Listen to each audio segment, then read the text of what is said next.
Can we talk? I had one rabbi write to me, he said to me, he said, we're not friends anymore. I said, we're not? He said, no. I said, well, didn't I ordain you? Yeah. Didn't I disciple you? Yeah. Didn't I train you? Yeah. But we're not friends anymore. Why not? He says, because you're not the same guy that I knew 23 years ago. Yeah. Wow. I'm like, well, praise Yahuwah, I'm not the same guy. Because I didn't know how to treat my wife 23 years ago. I didn't know how to raise my children 23 years ago. Thank you, sure. Praise Yahuwah, I'm not, but to him, that was a stumbling block. Wow. So everybody thought that I had to write the things that I wrote about the restoration of Israel because they questioned my motives. For instance, why are you writing about the two houses? Because you want to secretly set up an empire, don't you, King Moshe? You want to take Gentiles and people in the nations and turn them into Jews, don't you? You want to set up your own rabbinical system of conversions, don't you? So you can get their money, don't you? Why are you teaching this plural marriage stuff, Moshe? Because you really want to have 30 wives, don't you? Methods, don't look at me that way. Methods, means, your methods will be, and look what will happen in the house of Judah, among your own family. No, brother, I'm doing it so that Islam does not have dominion, so that Midian does not have dominion.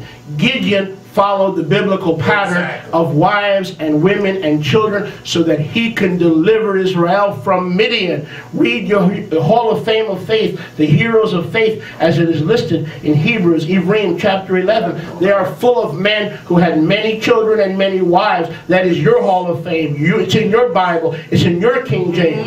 So the point is, when you do things that are restorative, restoration, men will question your motives and your methods. We heard it today. Yahuwah is restoring marriages. Yahuwah is restoring Rav Natan's marriage. And people are going to question his methods. And they're going to question his motivation. Come on. Amen. Whenever you set out to live as Yeshurun, my little righteous Israel, my little righteous baby, I love you.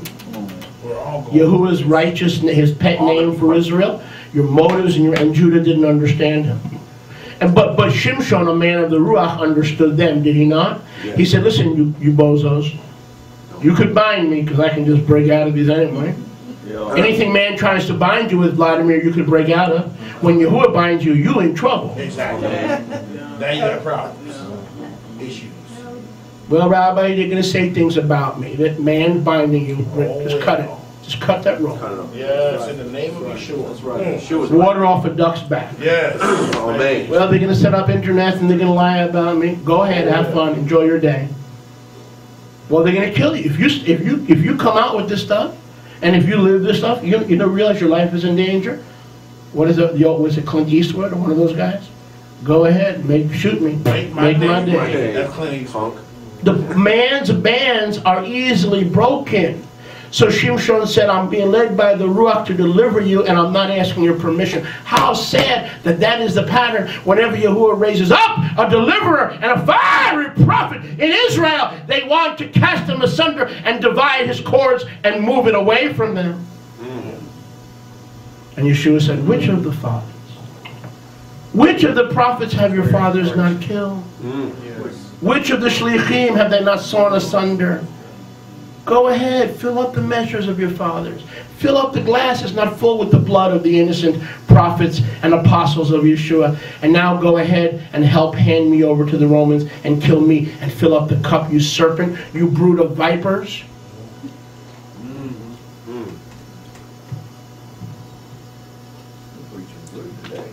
I'm serious. Very encouraging. Teach on. When a judge is raised up, when a prophet is raised up, when an apostle is raised up, his methods are questioned, his motives are questioned, and the persecution comes from within the house. Can I get a witness? That's total. Look at verse 14. Wow. He said, okay, fine. There's nothing you could put on me that I can't shake. But if I disobey Yahuwah, if I don't keep taking these women to engage in espionage, that you should be providing me. Why isn't my family with me? Why isn't my brothers and sisters with me? You should be on my side. You should be providing me this information. Instead, I've got to arrange shittah by taking wives of the Plishtim, because they're going to give me the information that I need to deliver Israel. Amen. The fear of man bringeth a snare. But the fear of Yahuwah brings victory, joy unspeakable, and full of glory. Can I get a witness? Israel has always turned against their deliverers. That is the sad history of our people. We have always turned against the restorers of our people. A religious figure we accept. Someone who knows how to tickle the ear, we accept. Someone that knows how to tell us what we want, we accept. Someone that tells us we're okay in our sin. It's wrong to do plural marriage. It's all about sex. But it's okay to have 5 mistresses as long as your wife doesn't find out about it, and as long as no one in the church discovers you. Bishop. No, Yahuwah says something else. Yahuwah says, be sure your sin will find you out. You think you're hiding all that stuff in your house? Being a sluggard, being lazy, doing all the things you do in secret, building your own empire, doing your own thing, not submitted to the Word, not studying the Word, not being indulged in the Word. Your sin will find you. You can't hide. You can't hide from the Master. And Shimshon said, go ahead and bind me. Because if Yeshua is for me, who could be against me? Huh? If Yahuwah is for me, who could be against me? He was raised up to deliver. Look at verse 14. So he used his lifestyle to deliver. Again, this message, Shimshon and his what? Victories. Shimshon and his victories. Verse 14. When he came to Lehi, the Plishtim shouted against him. And the ruach of sex came upon him again. Is that what it says? No. Is that what it says? No. But you would think, the way religion portrays Shimshon, you would think that's what it says, don't you?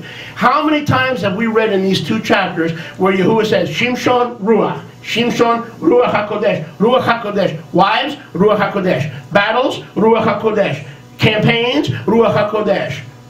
He is a man who is endowed with the Ruach. He's empowered with the Ruach, but he's also led by the Ruach. Can I get a witness? Amen.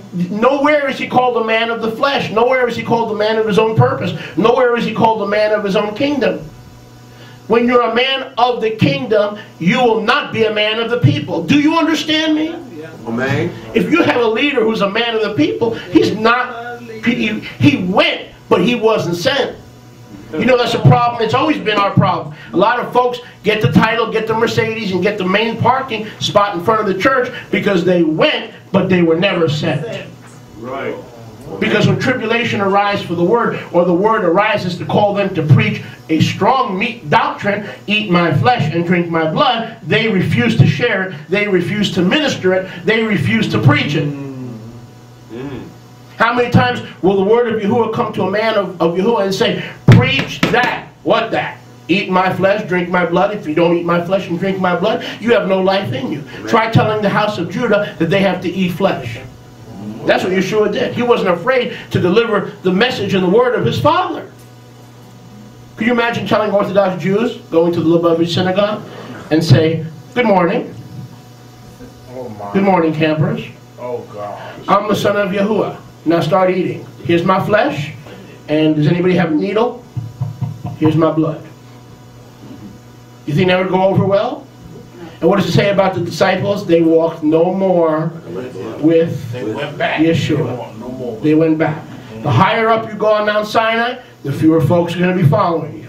You want to get more folks following you? Go back to Saturday service. Renounce biblical families.